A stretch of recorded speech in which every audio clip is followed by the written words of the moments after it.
Venga, vamos a analizar el último tipo de fuentes históricas del siglo XX que se relaciona con el bloque 9 de vuestros apuntes, que es la dictadura franquista que va de 1939 a 1975 y que además es un tema EBAU, con lo cual no tenéis que tener ningún problema para comentarlo.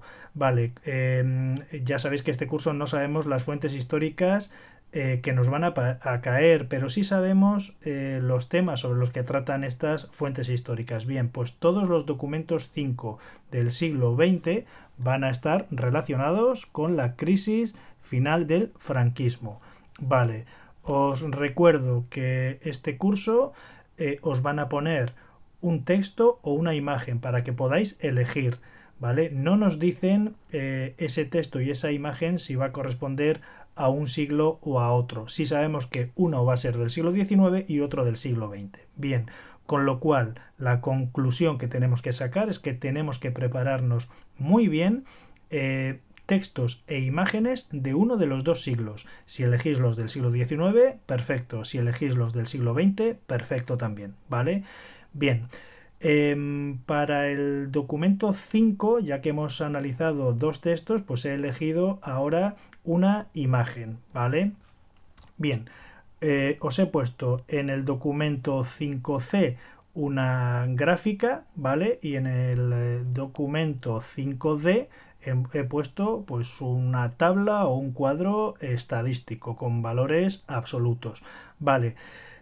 Aunque sean dos imágenes distintas, yo las voy a analizar de forma conjunta porque además tratan el mismo tema. El tema que trata son las huelgas que va a haber a lo largo de la etapa, digamos, del segundo franquismo, ¿vale? Desde los años 60 hasta el final del franquismo, ¿vale? La tabla va del año 63 al 72, mientras que la gráfica va, como veis aquí, del 66 al 75, ¿vale?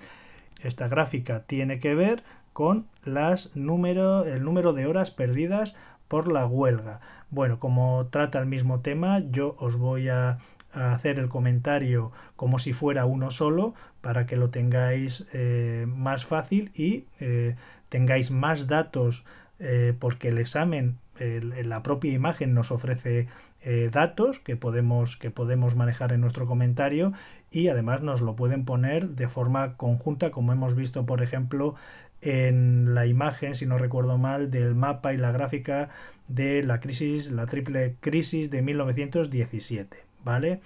Bien, entonces, a ver, esta imagen, el problema que hay es que yo os voy a dar aquí en el comentario información sobre el movimiento obrero, sobre datos concretos que no tenéis en vuestros apuntes, con lo cual no lo sabéis.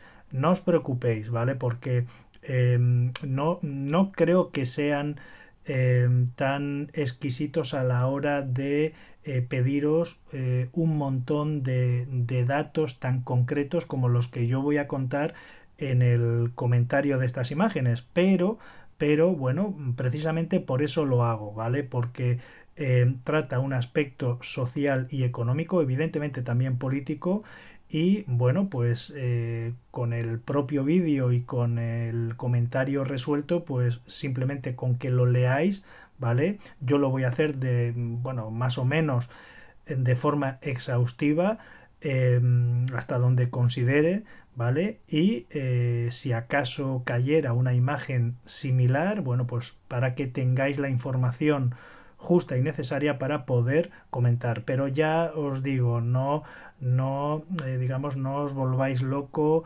estudiando todo lo que yo digo en los comentarios o en el comentario resuelto o en el vídeo que estoy haciendo ahora mismo. Bien, entonces, estas imágenes, ¿vale? Tanto la gráfica lineal como la tabla estadística, bueno, pues tiene mucho que ver con las huelgas, ¿vale? Bien, antes de iniciar la clasificación, sí que me gustaría decir que, bueno, que tras la guerra civil, la huelga fue calificada como delito de lesa patria. Lesa significa lesionar, es decir, la huelga era algo que lesionaba la concepción de patria, ¿vale? También decir que el Código Penal de 1944 calificaba las huelgas como delito de sedición, es decir, como delito separatista, ¿no? De separar lo que se consideraba o lo que se entendía como Estado, ¿vale?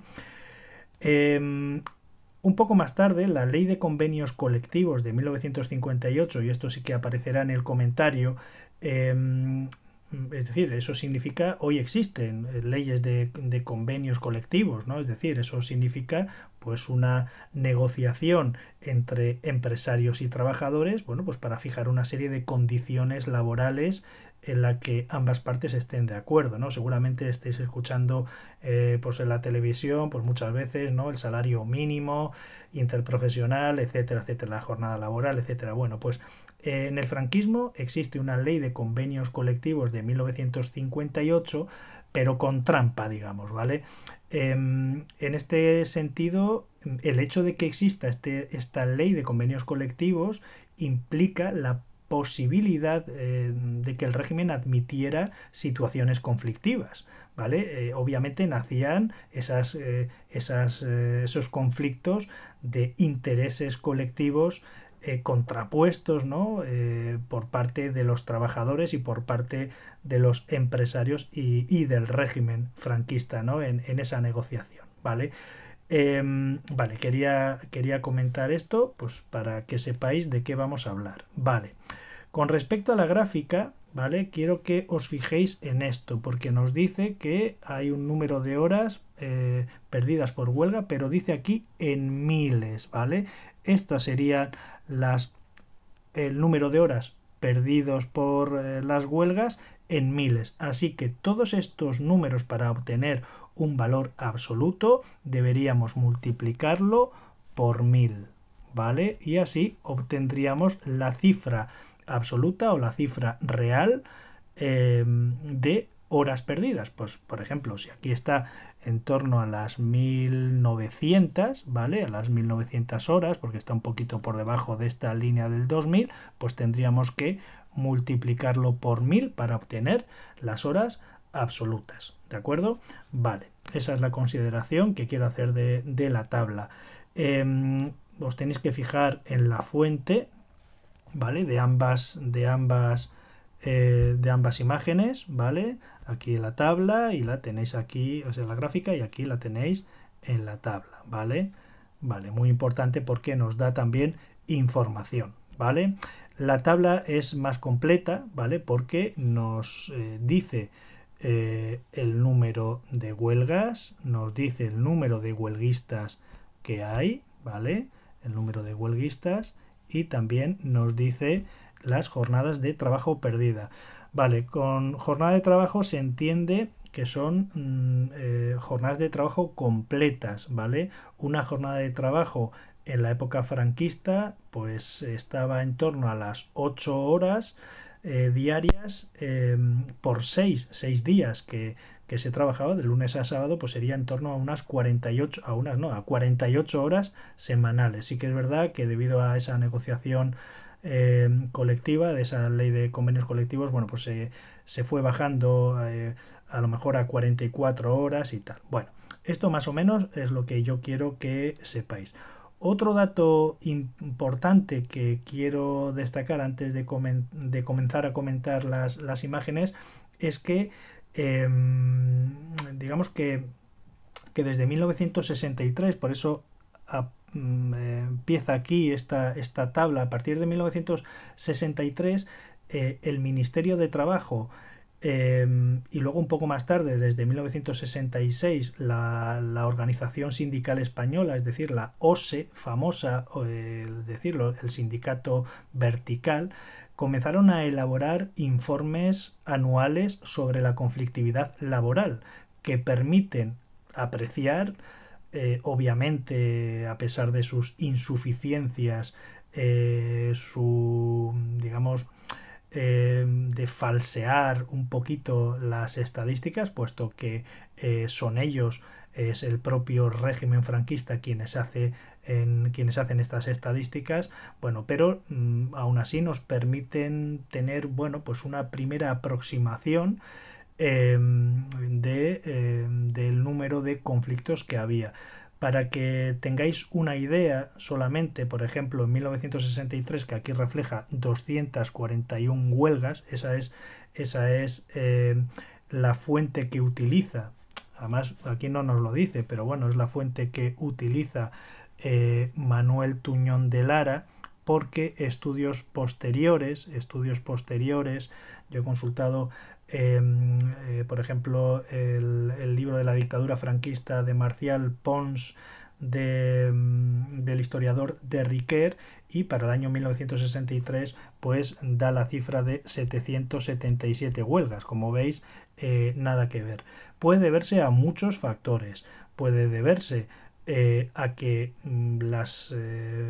digamos, las cifras que aporta el régimen franquista sea otro, o puede deberse a que la concepción de huelga que barajaba el propio régimen franquista y el historiador pues sea diferente, ¿no? Porque una huelga, pues dependiendo qué características, ¿no? Si va a ser pues durante unas horas, es decir, si incluyen los paros de trabajo por unas horas, si tiene que ser pues por varios días seguidos, entonces se concibe o no si es una huelga o no, con lo cual os vais a encontrar con datos distintos sobre el mismo tema, ¿vale? Bueno, esto es lo único que quería decir antes de comenzar.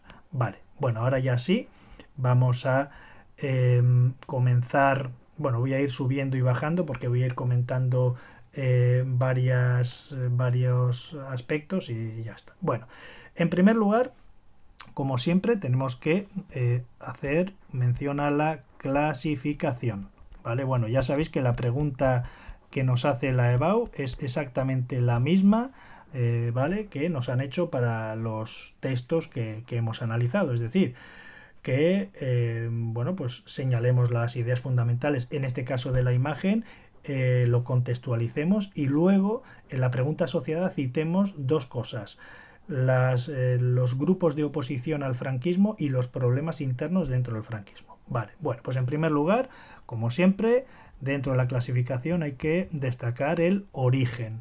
Vale, pues según el origen, ¿vale? Si nos vamos a la fuente de cada una de estas imágenes, que la tenemos aquí debajo, por eso he dicho que es importante, nos da el año 1998 aquí y nos da el año 1984 aquí, ¿vale? Con lo cual ya sabemos que estas fuentes son secundarias, ¿vale? Es decir, tenemos que justificar, tenemos que decir que son fuentes secundarias porque los documentos que se nos presentan son posteriores a los hechos sobre los que nos informa, y sus autores, es decir, tanto Manuel Tuñón de Lara como las otras dos personas, pues no han participado en los hechos. Vale. En segundo lugar, hay que destacar según su forma, ¿vale? Bien, esto aparece en libros de historia, podemos decir que son fuentes historiográficas, pero deberíamos de especificar, porque tenemos dos imágenes, ¿vale? Por una parte, podríamos decir que tenemos en la parte superior una gráfica lineal que refleja el número de horas perdidas, ¿vale? Que se refleja en miles, ¿vale? O sea, en miles, ya os he dicho, tenéis que multiplicarlo por 1000, número de horas perdidas por el efecto de la huelga durante el periodo del 66 al 75, ¿vale? Es decir, en el eje vertical tenemos el número de horas perdidas por la huelga y en el eje horizontal tenemos el periodo de tiempo estudiado, ¿vale?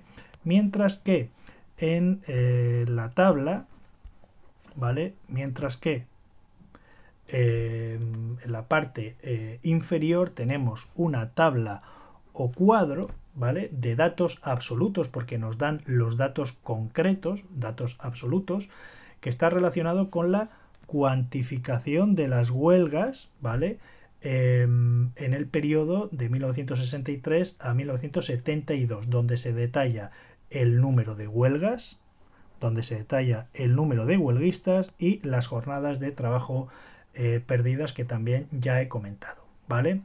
Bien, en tercer lugar tenemos según su contenido, ¿vale? Según su contenido. Pues según su contenido, obviamente tiene un carácter social y económico. ¿Por qué? Pues porque refleja la compleja conflictividad del periodo en forma de huelgas, ¿vale?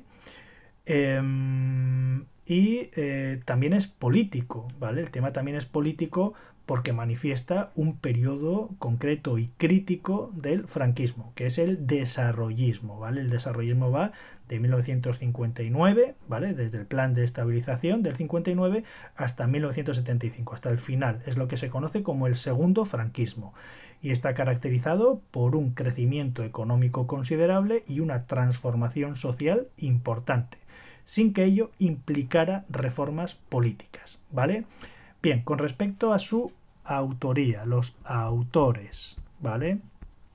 Vale, pues con respecto a los autores nos vamos a la fuente y aquí nos citan dos nombres, que obviamente pues no tenéis por qué saberlo, ¿vale? Yo os lo digo aquí, pero simplemente con que digáis, bueno, pues que son dos personas que han estudiado este periodo, ¿no? Yo os digo que, bueno, que la gráfica, la gráfica de arriba, la superior, corresponde a la editorial Siglo XXI, ¿vale? Siglo XXI es la editorial. En la obra indicada, esta que tenéis aquí, Clase obrera y conflictividad en la España franquista, el año 1998 es el año de publicación, no es que estudie el año 1998, es que cuando se publica este libro, y está realizada por Carmen Molinero y Pere Isás, que son, bueno, pues os digo, catedráticas de catedráticos de historia contemporánea de la Universidad Autónoma de Barcelona y son investigadores del Centro de Estudios sobre las épocas franquista y democrática, lo que se conoce como el CEFIT, ¿vale? Vale, bien. Y se publica en 1998, la tabla que tenéis ahí corresponde a la editorial Labor, ¿vale?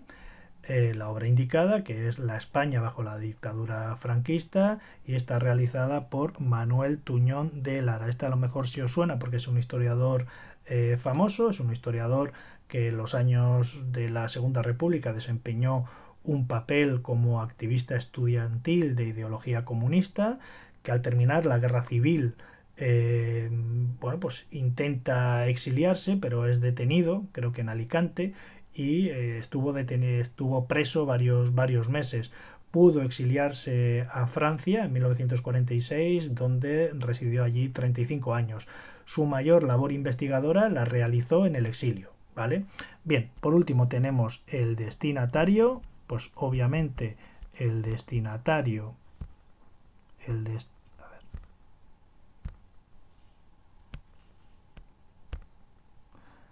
Vale.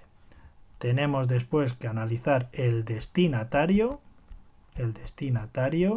¿vale? Pues el destinatario obviamente es público porque estas imágenes están dentro de una serie de obras historiográficas y por lo tanto va, digamos, destinado al público. Y por último, la finalidad,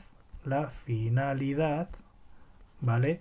Es realizar una síntesis visual de lo que supuso la conflictividad social durante el segundo franquismo, ¿vale? De ese periodo que va de 1959 a 1975 y ofrece tanto una imagen visual en gráfica, ¿vale?, como datos cuantitativos absolutos, en el caso de la tabla, relacionados con la conflictividad laboral, ¿vale?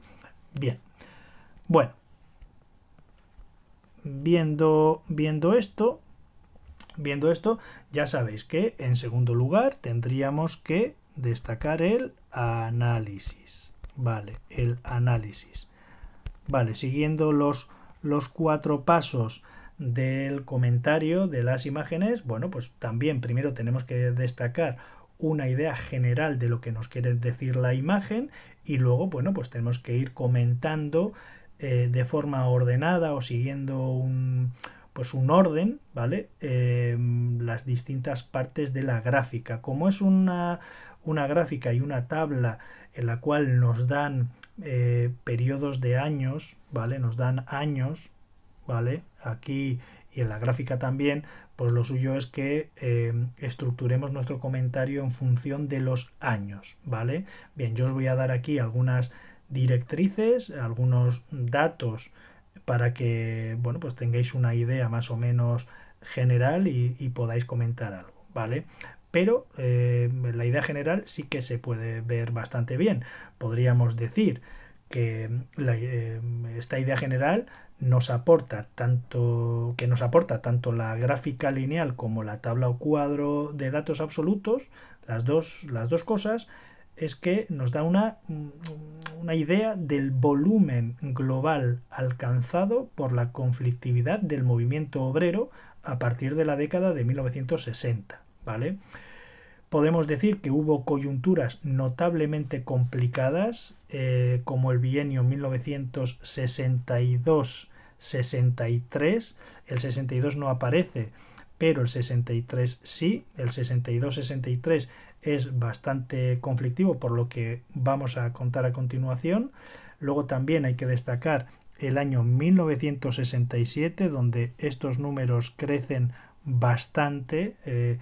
En 1970 también, ¿vale? Donde crece mucho más todavía, ¿vale? Y por último ya el bienio 74-75, que lo podemos ver en la gráfica, que es cuando más conflictividad alcanza, ¿vale? Es decir, cuando más alto está de la gráfica es el año 74-75, ¿vale? Entonces, yo creo que esos son los momentos que tenemos que comentar. Básicamente son 3 momentos. Un primer momento, el bienio 62-63, otro momento que iría hasta los años 70 y ya por último, bueno, pues los últimos años también podríamos comentar. Vale, dentro de esta idea general, y claro, aquí ya no podéis saberlo, pero sí podríamos decir que a nivel, desde el punto de vista socioeconómico, los sectores más conflictivos fueron la siderurgia, la metalurgia y en menor medida la minería, ¿vale? La distribución geográfica de las huelgas estuvo marcada fundamentalmente por las provincias que habían experimentado un intenso proceso de industrialización y los tradicionales bastiones obreros. Así que podríamos decir País Vasco, Cataluña, Madrid, Asturias, que era el clásico tradicional, ¿no? Y decir que, bueno, que el conflicto laboral lo fue, como vamos a ver a continuación, también un conflicto político, ¿vale? Eso sería la idea general. Bien, así que una vez ya tenemos la idea general con estos datos, con esta gráfica, si no tenéis más información, pues deberíais comentar simplemente los periodos en la que suben o bajan estas huelgas, que le deis un sentido, a una explicación de lo que sabéis por vuestros apuntes, es decir, sí que tenéis en vuestros apuntes del franquismo sobre todo momentos conflictivos, como por ejemplo puede ser el proceso de Burgos de 1970, el asesinato de Carrero Blanco del 73, finalmente los fusilamientos de Burgos del 75, en fin, fechas que tenéis en vuestros apuntes y que os pueden servir para comentar un poco la subida de estos conflictos, ¿vale? Bien, yo voy a ser un poco más exhaustivo, que para eso soy el profe, y entonces yo pondría en primer lugar una primera etapa que iría de 1970 1962-1963, que es cuando comienza realmente pues todo esto, ¿vale? Eh, Os puedo decir que la conflictividad se inicia en 1962-1963, se debió fundamentalmente, y esto sí lo podríais más o menos extraer, se debió fundamentalmente por el reajuste económico del plan de estabilización de 1959, ¿vale? El franquismo venía de la autarquía desde el año 39 al 59. ¿Vale? Ya sabéis que las cartillas de racionamiento se habían acabado en el 52, pero claro, el plan de estabilización del 59 fue un cambio tan brusco que supuso, entre las medidas que tenéis en vuestros apuntes, una congelación salarial, es decir, no va a haber más subidas de salario, pero también hubo una reestructuración de algunos sectores industriales que hizo que mucha gente se fuera a la calle. ¿Vale? Entonces, obviamente, los trabajadores comenzaron a utilizar esa ley de convenios colectivos de 1958 de la que ya os he hablado para negociar con los empresarios sus contratos de trabajo, ¿vale? Pero claro, obviamente la negociación multiplicó la posibilidad de diferencias entre las partes y de conflicto, de tal manera que, en primer lugar, de la subordinación y la pasividad entre los años, pues esos 58 hasta el 62, la nueva clase obrera industrial pasó a las reivindicaciones económicas y a a la confrontación violenta para conseguirla. Así que el movimiento huelguístico se inició en las minas asturianas en el mes de marzo de 1962 para extenderse los meses siguientes a lo largo del verano al País Vasco y a Cataluña, ¿vale? De tal manera que ante la magnitud y extensión de la movilización obrera, el gobierno decretó el estado de excepción. Bien, os he puesto un enlace de los estados de excepción que va a decretar el régimen. Ya sabéis que los estados de excepción, dentro de una dictadura, incluso pues hay un mayor control militar, ¿vale? Un mayor control de la vida cotidiana de los ciudadanos, si cabe, ¿vale? Dentro de la dictadura. Bueno, pues fue tan gordo que se declaró el estado de excepción en algunos lugares, en Asturias, en Vizcaya y en Guipúzcoa, ¿vale? Pero es importante destacar que junto a estas medidas represivas de este estado de excepción, lo voy a poner aquí, ¿vale? Estado de excepción, ¿vale? Eso es una medida represiva, hubo también negociación. Hubo también negociación, ¿vale? Eh, era la primera vez que un gobierno franquista se sentaba a hablar, bueno, para ver cómo solucionar el problema. Sin embargo, el malestar obrero, a pesar de esta negociación, que no sirvió para mucho, no desapareció, pues ese mismo verano los mineros asturianos volvieron a declararse en huelga y de nuevo lo hicieron un año después, en julio de 1963, que es lo que ya demuestra las estadísticas, por lo menos del cuadro, ¿vale? Ya os he dicho antes que en el año 63 algunos historiadores no citan este número de 241 huelgas, sino que citan 777, o sea que la magnitud es más gorda de lo que las propias fuentes oficiales franquistas pues daban, ¿no? De tal manera que bueno, que tanto estas nuevas manifestaciones del verano y del año siguiente, del 63, pues sufrieron una dura represión estos huelguistas por parte de la patronal, es decir, de los patronos de las empresas y de la policía franquista. También en 1963 estallaron conflictos en las principales empresas metalúrgicas de Cataluña.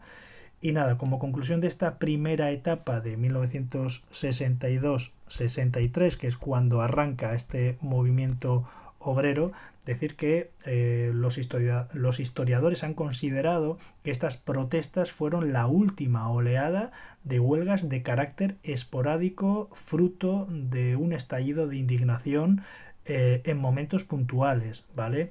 A partir de estos momentos, el movimiento obrero se va a organizar, ¿vale? Bien, en segundo lugar, yo pondría en segundo lugar, ¿vale? En segundo lugar, un segundo periodo que abarcaría de 1964 a 1966, ¿vale? Entre el 64 y el 66, como veis aquí, ¿vale? Me voy al cuadro porque nos da datos absolutos y nos dice exactamente, nos da más ítem aquí, número de huelgas, número de huelguistas, jornadas de trabajo perdida, ¿vale? Y bueno, y que además aquí pues aparece solo a partir del año 66, ¿vale? Bien, como vemos, de 241 la cosa baja, ¿vale? En los años 64, 65 y 66. Y a esto hay que darle una explicación. Así que entre el 64 y el 66 podríamos decir que se producen menos huelgas, pero si os dais cuenta, por el número de huelgas hay menos, pero por el número de huelguistas, ¿vale? Hay más, ¿vale? En esos 3 años, ¿vale? Hay un mayor número de huelguistas y de jornadas de trabajo perdidas. Esto quiere decir que las huelgas que sí ocurrieron fueron más masivas, es decir, que tuvieron una mayor participación en el conflicto.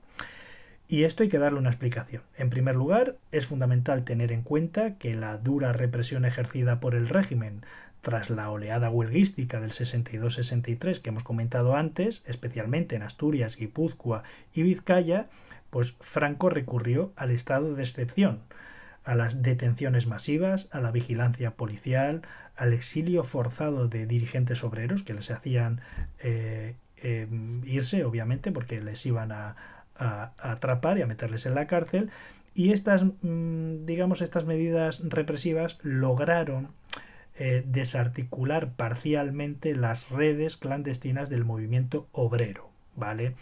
Entonces, claro, si el movimiento obrero, debido a esa represión, bueno, pues tiene que replegarse, tiene que se desarticula parcialmente, pues obviamente va a haber menor número de huelgas, pero las que hay, eso no quiere decir que sean que se desarticule el movimiento obrero, porque las que hay van a tener una asistencia masiva de huelguistas, ¿vale? Además, tenemos que decir que en un intento de neutralizar el descontento creciente, el régimen hizo algunas concesiones salariales y laborales, que sirvieron para contener momentáneamente la protesta. Pero a partir de 1964, la conflictividad laboral se convertirá, esto es lo importante, ¿vale? O sea, a partir de ahora se va a convertir ya no digamos, en unos movimientos de carácter esporádico y puntual, sino que va a ser un fenómeno permanente con una tendencia constante al crecimiento hasta el final de la dictadura, ¿vale? Así que el activismo y la organización obrera fueron decisivos para la expansión de ese renovado movimiento obrero. Es decir, estamos en un periodo de reorganización de las organizaciones obreras, obviamente que están prohibidas y que actúan en la clandestinidad, porque el único sindicato digamos legal era el sindicato vertical, la OSE que hemos dicho antes, ¿no? Vale, entonces, y aquí pues hay que destacar la importancia de comisiones obreras, ¿vale? Bien, comisiones obreras fueron impulsados por algunos partidos políticos, por el Partido Comunista de España, por el Partido Socialista de Unificación Catalana, por movimientos cristianos y otros colectivos antifranquistas, ¿vale?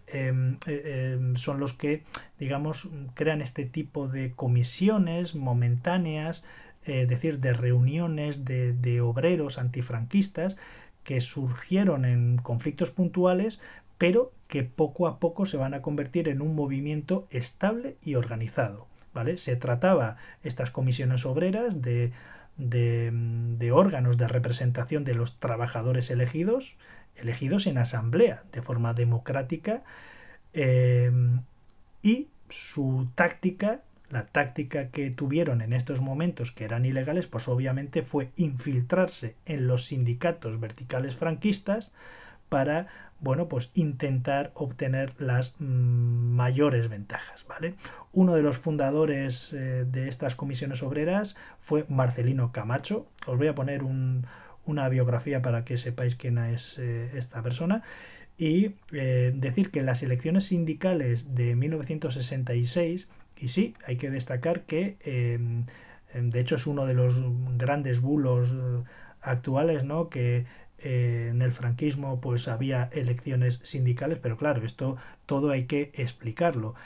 Las elecciones sindicales se elegían a los llamados enlaces sindicales, es decir, eran representantes de los trabajadores. Obviamente esos representantes de los trabajadores eh, estaban prácticamente los candidatos que podían elegirse pues prácticamente a dedo, o sea, de todos los trabajadores solo se presentaban aquellos candidatos que eran afines al régimen, y también se elegían a los llamados jurados de empresa, que estaban formados por pues, trabajadores y representantes de los empresarios también adictos al régimen, para bueno pues resolver los posibles conflictos. Así que claro, como formaba parte esas elecciones sindicales dentro del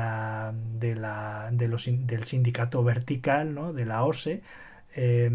Sin embargo, como hemos dicho que Comisiones Obreras tuvo esa estrategia de infiltrarse en los sindicatos verticales, bueno, pues logró un gran triunfo porque se metieron bastantes sindicalistas de Comisiones Obreras en estos órganos, ¿vale?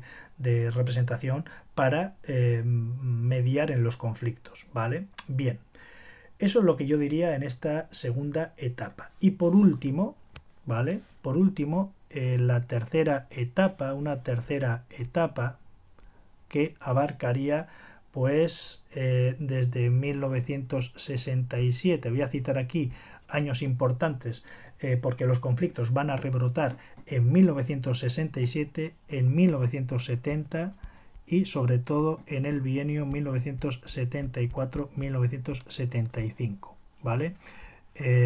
Esos son los años en los que, como vemos en la tabla, me voy ahora ya así a la tabla y un poco a la gráfica, porque los años 70 del 73 al 75 están en la gráfica, pues como veis, año 67 crece un montón los conflictos, año 70 crece un montón los conflictos y año 75 pues crecen un montón también los conflictos, como que son de hecho cuando más conflictos hay laborales. Vamos a ver si solo laborales o también tiene incidencia política de todo esto. Vale, entonces tendríamos que decir que el alto número de conflictos de este periodo, a partir sobre todo de este año 67, ¿vale? Voy a marcar aquí los años que me interesan y luego ya 74, 75, ¿vale? Vale. Ese alto número de conflictos, así como la masividad, es decir, el número de huelguistas, vemos aquí el gran número de huelguistas, ¿vale? Aquí y bueno, y en los 74-75 muchos más, y la continuidad que iban adquiriendo, ¿vale? Hasta el final del franquismo, no puede explicarse simplemente por razones laborales y salariales. Es decir, no solo se puede explicar este aumento en la conflictividad con respecto a las huelgas por cuestiones solamente laborales y salariales. Así que tenemos que decir que los primeros meses de 1967, ya los últimos meses del 66 y los primeros meses del 67 se caracterizaron por el incremento de la conflictividad laboral y por la agitación promovida por comisiones obreras.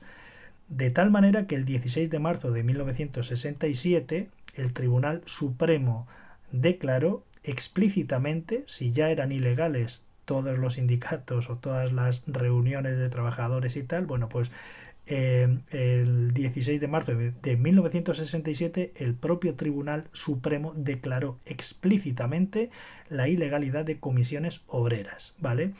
La razón, bueno, pues por crear una organización constitutiva de delito criminal y, bueno, pues va a encarcelar a sus líderes más importantes, ¿vale? La respuesta de comisiones obreras, pues es la lucha, es combatir en todos los lugares donde tienen poder, en fábricas, en minas, en la construcción, en los transportes, en la universidad, y ahí se refleja en la tabla y en la gráfica el aumento de la conflictividad y de las huelgas, ¿vale? De tal manera que el régimen declara subversivos,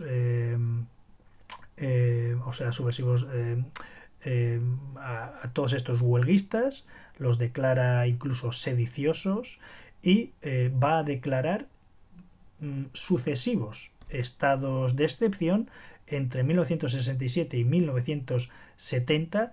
De hecho, el de 1969 es para toda España, ¿vale? No había ocurrido desde el año 56, en que se declara el primer estado de excepción. Sin embargo, como podemos observar, el régimen no pudo revertir el crecimiento de la conflictividad social y de oposición a la dictadura. Ni siquiera con los estados de excepción. Podemos citar algunos ejemplos clásicos o famosos, ¿no? Podemos decir que en julio de 1970, 3 trabajadores de la construcción en huelga murieron en Granada y otros muchos resultaron heridos por la policía armada. En octubre de ese mismo año, la entrada de la policía en la empresa SEAT de automóviles, ¿no?, de Barcelona, entra para desalojar a los huelguistas. Bueno, pues eso provocó un muerto y numerosos heridos. Bueno, pues un montón de situaciones de este tipo. Estas y otras muchas actuaciones policiales y las sanciones contra los huelguistas crearon acciones de solidaridad, tuvo su consecuencia obviamente, de solidaridad entre otros colectivos de trabajadores, entre estudiantes, entre vecinos, que se van a unir a la protesta de los trabajadores, ¿vale? Ya sabéis, y en vuestros apuntes lo tenéis, que parte de la iglesia, que los estudiantes, las asociaciones de vecinos, etcétera, bueno, pues se unen a la protesta contra el régimen de Franco, ¿vale? El 24 de junio de 1972, la policía franquista, conocida en la época como la Brigada de lo Político Social, fijaos el nombre que tiene, ¿no?, irrumpió en una reunión clandestina en el convento de los Oblatos de Pozuelo de Alarcón en Madrid y detuvo a toda la cúpula sindical de comisiones obreras, entre ellos al líder principal, que era Marcelino Camacho, y se inicia el llamado proceso 1001 contra ellos. Fueron juzgados por el Tribunal de Orden Público, el famoso TOP, que había empezado a funcionar en 1963, y condenados a duras penas de prisión, lo que generó una amplia campaña de solidaridad nacional e internacional. Así pues, el conflicto pues era de naturaleza política.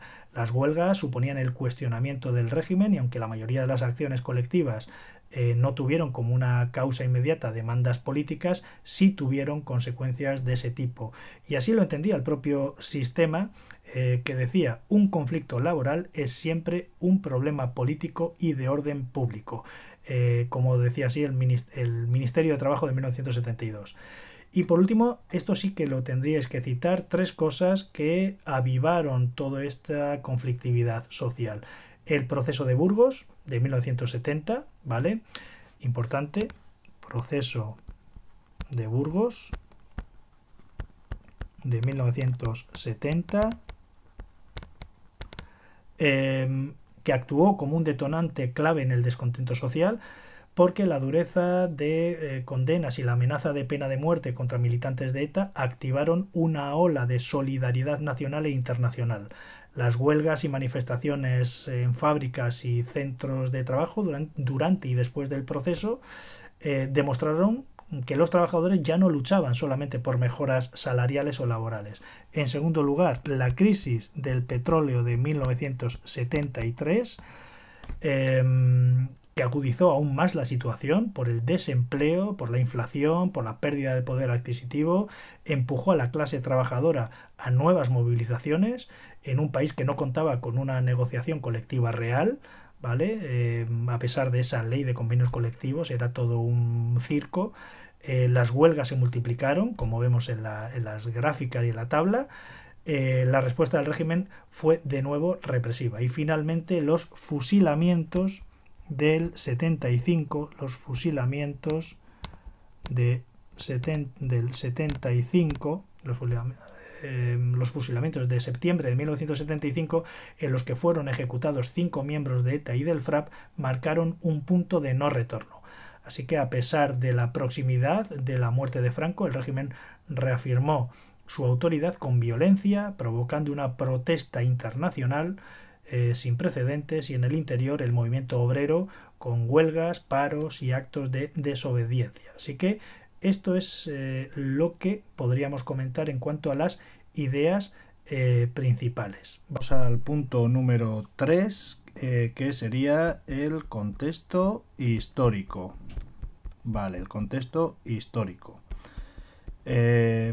Todos los puntos 3 y 4, el contexto histórico y la pregunta asociada de los mismos tipos de documentos, es lo mismo. Tendríais que meter lo mismo en todos los documentos 5, en el punto número 3 y en el punto número 4. Vale.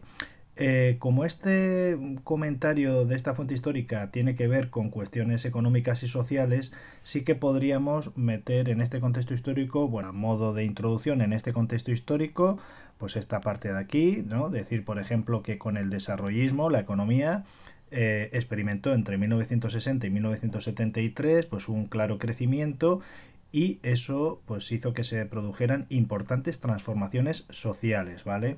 Me parece interesante que de aquí pues cojamos algunos aspectos, por ejemplo, que el sector industrial creó 1 millón de puestos de trabajo y que creó un movimiento obrero activo y antifranquista, ¿vale? O, por ejemplo, pues este de aquí, ¿no? Que la concentración de la población en grandes ciudades pues hizo que fuera cambiando los modos de vida y la mentalidad, ¿vale? Por lo tanto se reclaman libertades sociales y culturales, ¿vale? Y luego ya sí que nos pasaríamos pues a nuestro contexto histórico normal, ¿vale? Tendríamos que decir, pues eso, que tras el nombramiento de Juan Carlos como sucesor en la jefatura del Estado, pues decir que Luis Carrero Blanco, que ya era presidente, o sea, vicepresidente desde 1967, se esforzó por sentar las bases de una monarquía franquista, ¿no? Es la llamada monarquía del 18 de julio, ¿vale? Esa monarquía nueva, ¿no? Que analizamos en el documento 5A, pues esa, ¿no? Durante este momento, durante estos momentos se va a producir algunos problemas internos, ¿no? Sobre todo con ese escándalo Matesa que también explicamos en el documento 5A, ¿no? Que era pues una multinacional, ¿no? En la cual pues el Estado metía un montón de dinero, creo recordar que eran unos 10.000 millones de pesetas, ¿no? Y resulta que era pues un auténtico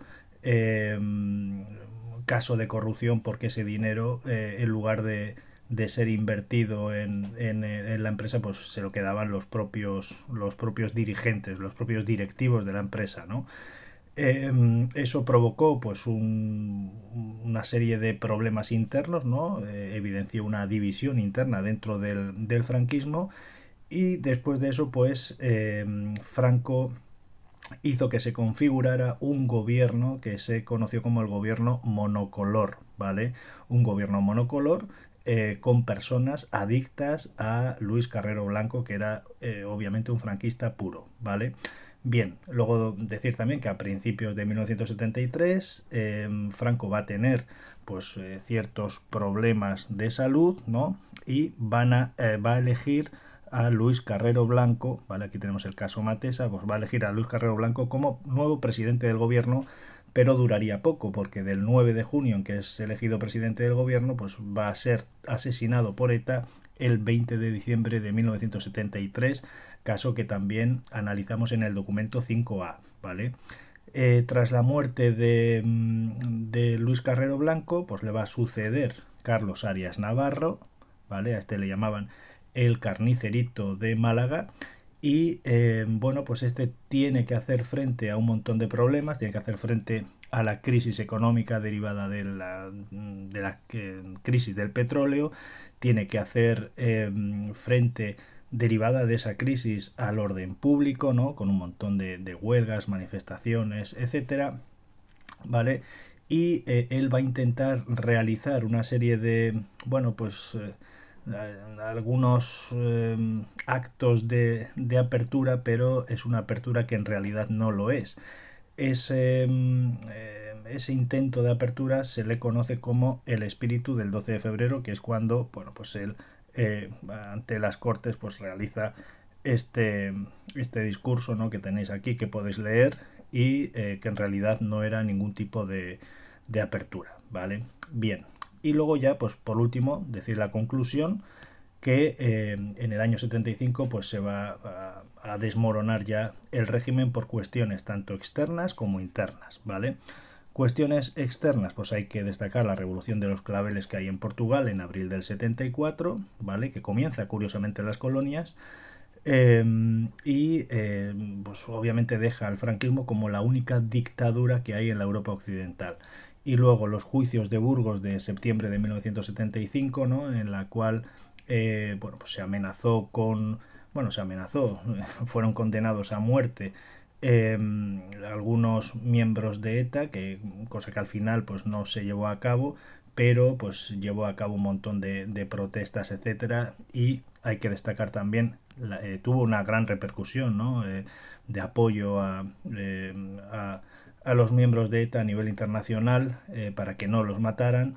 Y también hay que destacar la Marcha Verde, ¿vale? Un conflicto que vamos a tener con Marruecos, que llega hasta hoy en día, y que obligó a España pues a abandonar el Sáhara Occidental, y ahí se ha quedado, ¿no? Como un territorio para descolonizar, o al menos eso es lo que dice la ONU, ¿vale? Y luego a nivel interno, pues hay que destacar que el Partido Comunista va a constituir la Junta Democrática en julio de 1974 para aglutinar a toda la oposición antifranquista, ¿vale? Y así pues sentar las bases de un verdadero sistema democrático. Y mientras, pues dentro del régimen seguía habiendo esos dos tipos, o esos dos tipos, esas dos formas de concebir el régimen. Por una parte estaban los inmovilistas, que mantenían pues una posición de no mover absolutamente nada del régimen, y estaban también por otra parte los aperturistas, que sin cuestionar el franquismo, ¿no? Pues lo que pretendían era pues hacer algunas reformas, ¿vale?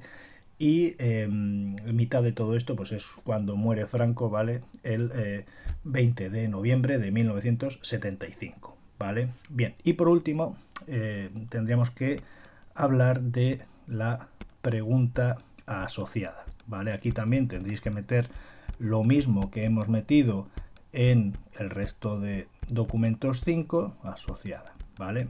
Que son dos cosas básicamente. Por una parte, la oposición al franquismo, y en segundo lugar, los problemas internos, que aquí ya lo hemos dejado más o menos mencionado al menos, ¿vale? Los grupos de oposición al franquismo, esto no haría falta que lo metierais, sino a partir de los años 60, ¿vale? Que es donde se inscribe esta fuente histórica, y ya está, ¿vale? Entonces decir que a partir de los años 60, como hemos dejado mencionado, hay una transformación social. Bueno, pues esa transformación social se va a materializar en una oposición política al régimen distinta de la que había habido en las décadas anteriores, ¿no? Tendríamos que citar una oposición política, donde tenemos al Partido Comunista, cuyo secretario general es Santiago Carrillo, a Marcelino Camacho como dirigente de comisiones obreras, ¿vale? Donde pues van a fomentar conjuntamente pues numerosas huelgas, la agitación universitaria, también parte de la iglesia que iba retirando su apoyo al franquismo, ¿no? Etcétera. En segundo lugar tenemos también el PSOE, que en el Congreso de Suresnes del 74 elige como dirigente a Felipe González. Luego otros partidos políticos nacionalistas como el PNV, Esquerra Republicana de Cataluña, etcétera. Y junto a esa oposición política pues va a surgir una oposición violenta donde pues en los años 60, bueno, ETA surge en el año 58, pero va a tener una actividad mayor a partir de los 60 y luego ya en los 70 tenemos al FRAP y al GRAPO, ¿vale? Bien, decir también, hablar un poquito que en el año 70 tenemos el proceso de Burgos, ¿vale? Esto ya muy rápidamente porque lo hemos nombrado en las ideas de la gráfica y del cuadro, ¿vale? Hablar un poquito del proceso de Burgos, hablar un poquito de las últimas muertes por garrote vil, que forma parte del documento 5B de Salvador Puig-Antich y de Heinz, ¿vale? Hablar también de los últimos fusilamientos, ¿vale? En septiembre de 1975 de 3 miembros del FRAP y 2 de ETA, ¿vale? Y por último, bueno, de la posición popular podríamos citarlo, ¿vale? La Iglesia, que comienza sobre todo a partir del Congreso, o sea, del Concilio Vaticano II, que comienza a, digamos, a ser un poco más crítico con el régimen. El tema de es lo que se conoció como el sindicalismo católico, las asociaciones de vecinos, los estudiantes, ¿no? Bueno, esto simplemente con que lo nombréis. Y luego ya la segunda parte es los problemas internos dentro del franquismo. Vale, aquí es importante bueno, que una vez el franquismo consiguió esos acuerdos con los Estados Unidos a partir de 1953, ¿no? Donde pues consiguieron digamos una buena prensa de cara al mundo, ¿no? Los Estados Unidos van a tener aquí bases militares en Rota, en Zaragoza, en Morón de la Frontera, etcétera. De hecho, va a ingresar España en la ONU en 1955. Luis Carrero Blanco le dijo a Franco muy claramente que ya no les iban a derribar ni desde dentro ni desde fuera, ¿vale? ¿Por qué? Porque ya tenían el apoyo de los Estados Unidos y dentro pues tampoco lo iban a derrotar porque ya estaban derrotados los enemigos del régimen. Y le dijo 3 palabras: a partir de ahora hay que hacer 3 cosas: unidad, orden y aguantar. Y así aguantó el régimen hasta la propia muerte de Franco. De tal manera que en el año 69, ¿vale? En el año 69, bueno, pues ya avanzada su edad Franco, ¿no? Y cuando elige a Juan Carlos de Borbón, realmente él dijo que pues quedaba todo atado y bien atado para que el régimen continuara después de su muerte. Y dentro del franquismo, en esta etapa, pues ya desde hacía algunos años va a haber 2 tendencias. Una aperturista, ¿vale? Que estos no cuestionan la figura de Franco, pero pensaban en que había que ir haciendo algunas reformas, ¿vale? Y en segundo lugar tenemos a los del búnker, ¿vale? O los inmovilistas que querían mantener el franquismo sin ningún tipo de cambios, y estos son los que van a dirigir ese endurecimiento del régimen hasta el final con medidas represivas, ¿vale? Bueno, de aquí, de este último párrafo, bueno, muchas cosas ya las hemos dicho, cuando matan a Carrero Blanco sigue Carlos Arias Navarro, ¿vale? Y, bueno, pues va a triunfar de las 2 posturas el triunfo del inmovilismo, aunque sí que es verdad que bueno, pues algunas cosas sí que se intentaron hacer, como esa ley de asociaciones de diciembre de 1974 que permitía crear asociaciones políticas, pero el tema era que era pues una ley de asociaciones digamos bastante franquista, porque esas asociaciones políticas solo podrían hacerse o podrían moverse dentro del movimiento nacional, con lo cual no era ningún tipo de asociación política, ¿vale? Bien, pues con esto terminamos nuestro comentario y todos los comentarios ya de las fuentes históricas del siglo XX. Así que nada, cualquier problema que tengáis me decís.